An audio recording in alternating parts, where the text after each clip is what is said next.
Sir, आप जितनी भी टेक्नोलॉजी एडवांसमेंट लेकर आ जाएं, सारी चीज़ें अपनी जगह, लेकिन एक उमूमी तौर पर जो रवैया है पुलिस का शहरियों के साथ, या जो एक परसेप्शन है कि बजाय इसके कि तहफ़्फ़ुज़ का एहसास हो, वो डर और खौफ का एहसास होता है, तो उसको ब्रीच करने के लिए, इस ट्रस्ट डेफिसिट को कम करने के लिए आप लोग क्या कर रहे हैं? जी, बहुत अच्छी बात है। इसके लिए सबसे जो ज़्यादा जिसको हमने फोकस किया हुआ है वो कम्युनिटी से रब्ता। हम सिर्फ CPLC हमारा एक मेन स्टे है जो हमें कम्युनिटी के साथ क्लोज करता है। उसमें सब वॉलंटियर्स हैं from with in the community, businessman भी हैं, कारोबारी हजरात हैं, आम नौकरियों में काम करने वाले लोग हैं।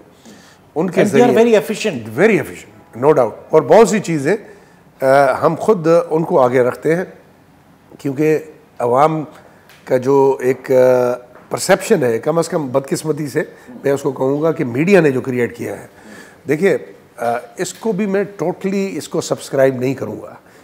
उसकी रीज़न है, मैं बात फिर बड़ी हो जाएगी, लेकिन आज भी आप अगर किसी को कहें, एक बिज़नेस कम्युनिटी के लोग आते हैं हमारे पास, ये मॉनेटरी इश्यूज़ होते हैं, कुछ मॉनेटरी इश्यूज़ क्रिमिनलाइज होते हैं, उनमें हम कॉग्निसेंस लेते हैं, क्रिमिनल कॉग्निसेंस, लेकिन बहुत से सिविलियन मैटर होते हैं। लेकिन वो क्यों कहते हैं कि नहीं जी, जिसको पुलिस को आप कहते हैं कि वो ट्रस्ट का फुकदान है, वो क्यों कहते हैं कि जी आप करवा के दें, आप ही करवा के देंगे और कोई नहीं। तो ज़रूर कोई चीज़ तो है, पुलिस कोई सर्विस एफिशिएंसी, कोई सर्विस डिलीवरी तो दे रहा है, जिसकी वजह से पुलिस के पास इतना, कभी कभार हम यानी कि ओवरबर्डन हो जाते हैं कि एक एक्स्ट्रा काम जो एक no doubt it's a public service, लेकिन हमसे directly related law and order से, क्राइम से नहीं है फिर भी। तो इसका मतलब ये है कि इट्स अ मिक्स बैग। और आप ये नहीं कह सकते, हाँ आप ये कह सकते हैं कि मजमूई तौर पे हमारी सोसाइटी में जो बहुत सी चीज़ों की वजह से एक डिक्लाइन और फुकदान आया है, तो ज़ाहिर है पुलिस डिपार्टमेंट में भी उसका असर हुआ है और इम्पेक्ट हुआ है। लेकिन पुलिस की अकाउंटेबिलिटी जो है वो मैं समझता हूँ किसी भी डिपार्टमेंट से सबसे ज़्यादा है।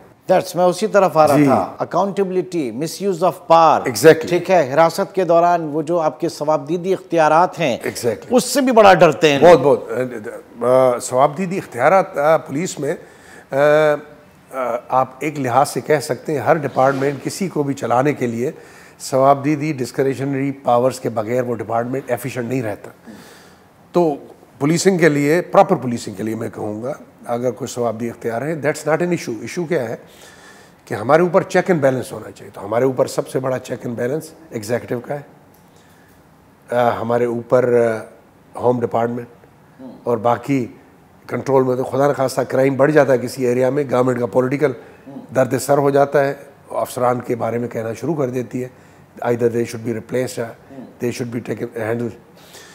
हमारे पास उससे भी बड़ा जो कंट्रोल मैकेनिज़्म है, और ये कहना चाहिए कि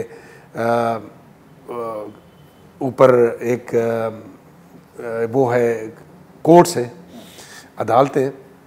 देखिए पुलिस अल्टीमेटली कोई भी चीज़ हम कर लें, FIR करते हैं, किसी को अरेस्ट करते हैं, विदिन 24 आवर्स हमें उनको भी कोर्ट में पेश करना होता है, जहाँ पे वो अपना मुद्दा या उनके वकील या दूसरे कर सकते हैं, या प्लस ये है कि FIR भी अल्टीमेटली कोर्ट में जाती है।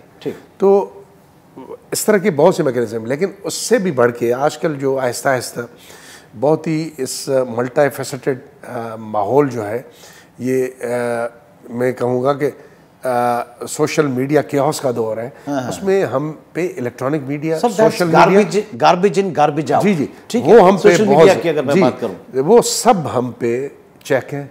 आप उसको कहेंगे this is how you look at it, लेकिन हमें एक सोशल मीडिया यूनिट अपने IG लेवल पे, एडिशनल IG लेवल पे होता है, हमें बनाना पड़ा। ठीक, अच्छा अब ये बताइए, आपने कहा कि आप you are answerable to executive, ठीक है, बट इन मोर केसेस जो बात की जाती है पाकिस्तान में, डीपोलिटिसाइज करना कितना ज़रूरी है इदारे को, क्योंकि वो पॉलिटिकल प्रेशर्स आते हैं। तो कितना नुकसान हुआ पाकिस्तान में महकमा पुलिस का, अदर मैं सिर्फ सिंध की बात नहीं कर रहा, पूरे पाकिस्तान की मैं बात कर रहा हूँ, तो डीपोलिटिसाइज करना कितना ज़रूरी है और इस पॉलिटिकल इंटरफेरेंस ने कितना नुकसान पहुँचाया है? देखिए, जिसको आप डीपोलिटिसाइज करना है पॉलिटिकल इंटरफेरेंस में, I don't subscribe to that. देखिए, जब सरकार ने आपको हथियार दिया, आपको पावर्स दिए हैं कि आप हाईएस्ट अथॉरिटी को भी गिरफ्तार कर सकते हैं और उसको चालान करके जेल में या बंद कर सकते हैं, तो आपके ऊपर चेक एंड बैलेंस होना चाहिए। ठीक है, तो चेक एंड बैलेंस का पूरी दुनिया का महज़ूब सिस्टम है। एग्जीक्यूटिव, जुडिशरी, ये हमारे ऊपर चेक एंड बैलेंस होती हैं। मीडिया है आजकल के दौर में, और बहुत से stake holders, vested interest, business association है शहर की, एक लिहाज से कराची चैम्बर ऑफ कॉमर्स है, फेडरेशन है, और इस तरह के लातादार अंजुमन ताजरान है। ये हमारे ऊपर चेक है। जब भी मसला होता है वो बात करना शुरू कर देते हैं और आप मीडिया उसको कैच करते हो।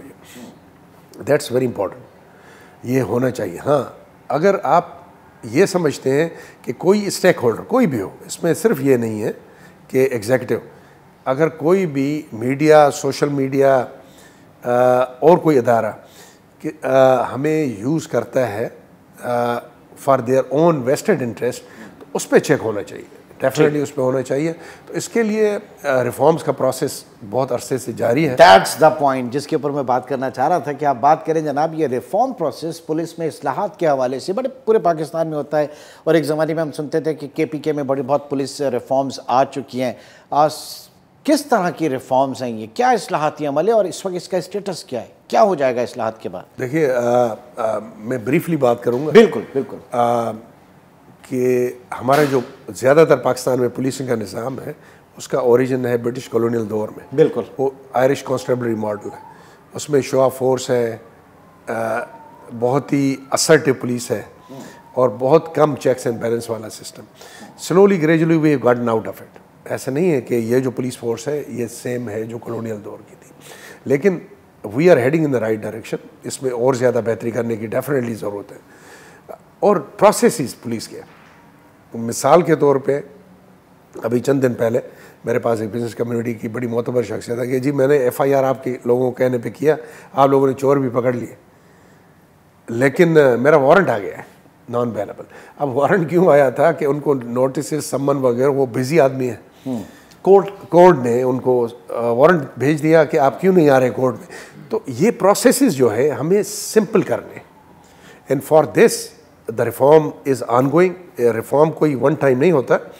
सोसाइटी का जिस तरह नेचर चेंज होता है, इसकी मुख्तलिफ जो स्टेक होल्डर्स हैं जो आपस में इंटरेक्ट करते हैं, हाउ दे इंटरेक्ट, तो इस तरह इस रिफॉर्म्स की ज़रूरत है। तो मैं रिफॉर्म्स से उसको नहीं कहूँगा, इसी से तो इम्प्रूवमेंट कहूँगा। जो लोग फ़ायदा उठाते हैं, जैसे आपने कहा कि जनाब उनको कोर्ट का समन आ गया कि क्यों वो गवाही देने या पहचानने, ये मैंने एक प्रोसेस की जिक्र किया। ऐसे हमारी नज़रों से भी गुजरे बहुतों प्रोसेस हैं which need to be fine tuned. उनको बेहतर करने की, कानून में तब्दीली करने की ज़रूरत है। वो गवर्नमेंट को हमने बहुत सी रिकमेंडेशन ऑन एंड ऑफ हम भेजते रहते हैं, बहुत सी मंजूर भी होती हैं, कुछ नहीं हुई पाइपलाइन में। इस तरह एक और मिसाल है ADR, अल्टरनेट डिस्प्यूट रेजोल्यूशन, जो आप मच टाउटेड कहते हैं, KPK में सबसे ज़्यादा पजीराई जिसको मिली, वो कम्युनिटी की पार्टिसिपेशन है अल्टरनेट डिस्प्यूट रेजोल्यूशन में। अच्छा। थाने के मार्फत लोग आते हैं, नॉट इन द पुलिस। नहीं, पुलिस सिर्फ उसको आउटसाइड द कोर्ट जैसे होता है वैसे ओवरसी करती है। और बहुत से मसाइल, छोटे मोटे तनाज़े, डोमेस्टिक चीज़ें जो कि कोर्ट से बाहर जल्दी में हल तलब हो सकते हैं, पुलिस सिर्फ अपना क्लाउड यूज़ करती है। इसमें एडमिनिस्ट्रेशन भी हो सकती है, वो सब करके मसले का हल निकालते हैं। तो इट्स मोर एफिशिएंट वे। और इससे बहुत सा हमारे यहाँ जो बहुत सी चीज़ों को खामखा का क्रिमिनलाइज करने का रवाज है, टेंडेंसी है, कि मॉनेटरी ट्रांजैक्शन का मसला है, किसी ने पैसे देने नहीं है और उसको उन्होंने किसी तरह कन्वर्ट कर दिया क्राइम में, तो ये चीज़ें टेंडेंसी कम हो जाती है। तो पुलिस को टाइम, ब्रीदिंग स्पेस ज़्यादा मिलता है ताकि लॉ एंड ऑर्डर को देख सके। तो ये चीज़ें हैं। यानी ये इस्लाहाती अमल अगर in true letter and spirit अगर हो जाता है तो इसमें कोई शक नहीं कि फिर चीज़ें जो हैं वो बहुत बेहतर हो जाएंगी। लॉ एंड ऑर्डर का जो मसला है वो ओवरऑल इसका असर जो है वो पड़ेगा।